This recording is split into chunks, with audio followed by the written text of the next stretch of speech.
सो बेटा good morning.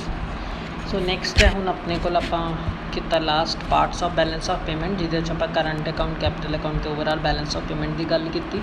हुण आपां जिहड़ा इसनूं इन लेंथ करांगे कि करंट अकाउंट विच किहड़े-किहड़े आइटम्स ने जिहड़ियां ओह इनकलूड हुंदियां ने। सो करंट अकाउंट वो अकाउंट जिहदे विच असीं exports of goods and services and unilateral transfers जिहड़ियां इधर तो उधर हुंदियां ने उन्हां दी इंपोर्ट एक्सपोर्ट नूं स्टडी करांगे।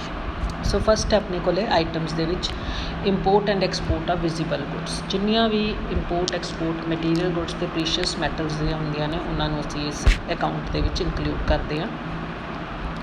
सैकेंड आ जाता है जी इनविजिबल आइटम्स और services. Different kinds of services ने जिहड़ियां उन्होंने असीं इनकलूड करते हैं। किहड़ियां सर्विसिज हुंदियां ने? सर्विसिज जिहड़ियां कमर्शियल अंडरटेकिंग्स, कोई शिपिंग कंपनी है जिहड़ी वो एक्सपोर्ट इंपोर्ट विच हैल्प करदी, इंश्योरेंस कंपनी, बैंक, ठीक है, इन्हां सारियां दे सर्विसिज नूं असीं करंट अकाउंट च करते हैं। फिर असीं कोई सर्विसिज ऑफ फॉरन एक्सपर्ट्स दियां लईआं ने, कोई डॉक्टर इंजीनियर सोल्जर्स दियां लईआं ने, किसी एक्सपर्ट दियां लईआं ने, उन्हां नूं जिहड़ा असीं पेमेंट दित्ती या उन्हां तो जिहड़ी पेमेंट लित्ती उहनूं असीं इत्थे इनकलूड करांगे। ट्रैवलिंग मेन पार्ट है इनविजिबल आइटम का।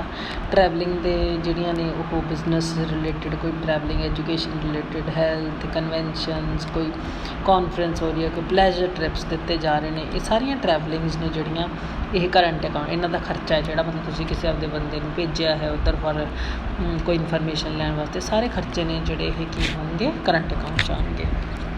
फिर है ट्रांसपोर्टेशन। कोई तुसी डोमैसटिक ट्रांसपोर्ट यूज़ की है बाय द फॉरनर्स वो, या फिर फॉरन ट्रांसपोर्ट यूज़ की है साडे रेजिडेंट्स ने, वो इंपोर्ट दे विच आ जाऊगी। फिर है इन्वेस्टमेंट इनकम। कोई इंटरस्ट मिलिया, सानू रेंट मिलिया, डिविडेंड मिलिया, कोई प्रॉफिट मिलिया, ठीक है। जदों असीं लैने हाँ उन्होंने रिसीट्स दे विच करांगे, जदों असीं किसी फॉरन इन्वेस्टर नूं पे आउट करांगे उन्होंने असीं पेमेंट दे विच कर लांगे।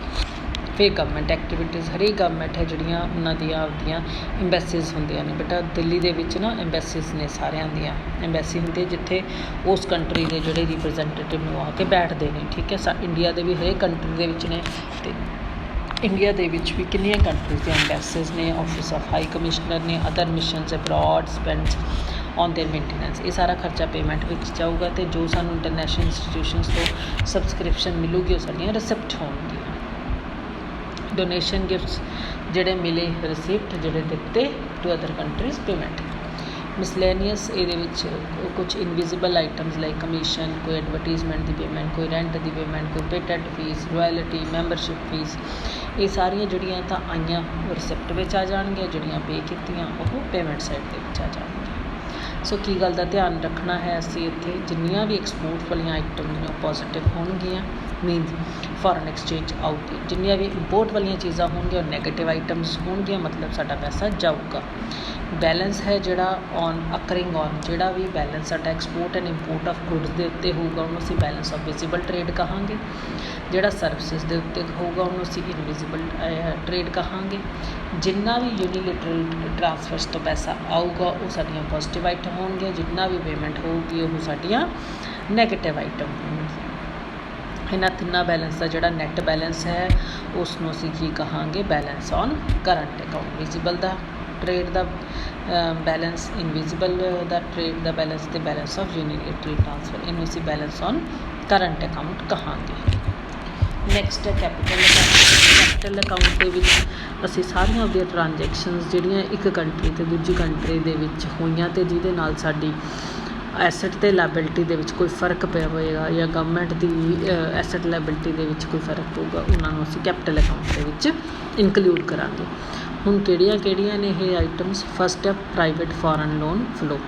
कोई भी फॉरन लोन है जिहड़ा किसी भी प्राइवेट सैक्टर ने नूं मिलिया है वो क्रेडिट च होगा। जदों इहदी असीं पेमेंट करांगे लोन दी डेबिट आइटम होगी।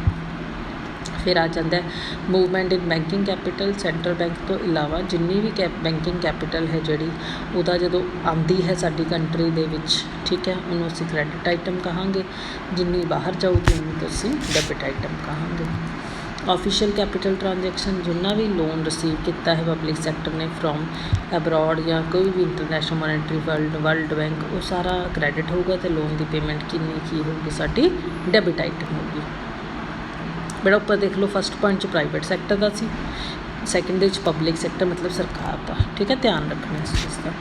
फिर आ जाते हैं कोई भी रिजर्व्स ने foreign currency assets of the government, कोई गोल्ड रिजर्व, कोई SDR होंगे special drawing rights of IMF, कोई कैपिटल ट्रांजैक्शन, ये सारिया ही आइटम्स जिहड़ियां ने क्रैडिट जाणगियां ते जिहड़ियां इन्हां दी पेमेंट्स होणगियां वो डेबिट आइटम होणगियां।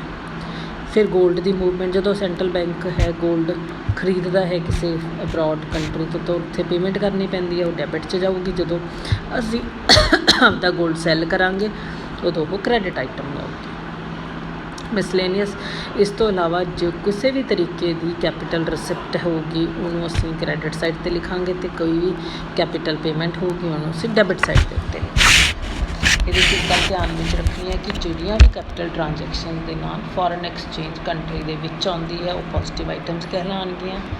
जिन्नियां भी कैपिटल ट्रांजैक्शन के नाल साडा पैसा बाहर नूं जाऊगा उन्होंने असीं नैगेटिव आइटम्स कहांगे। जिहड़ा net balance on account of direct investment ते पोर्टफोलियो इन्वेस्टमेंट उन्होंने असीं कैपिटल अकाउंट के विच इनकलूड करांगे। नैक्सट है बेटा other items of balance of payment. होर की आ सकता है error and omission. Error and omission की होंदा है या तो कोई चीज़ साडे तो गलत हो गई या छुट गई। ओमिशन होंदा छुट नहीं, एरर होंदा गलती होनी, ठीक है।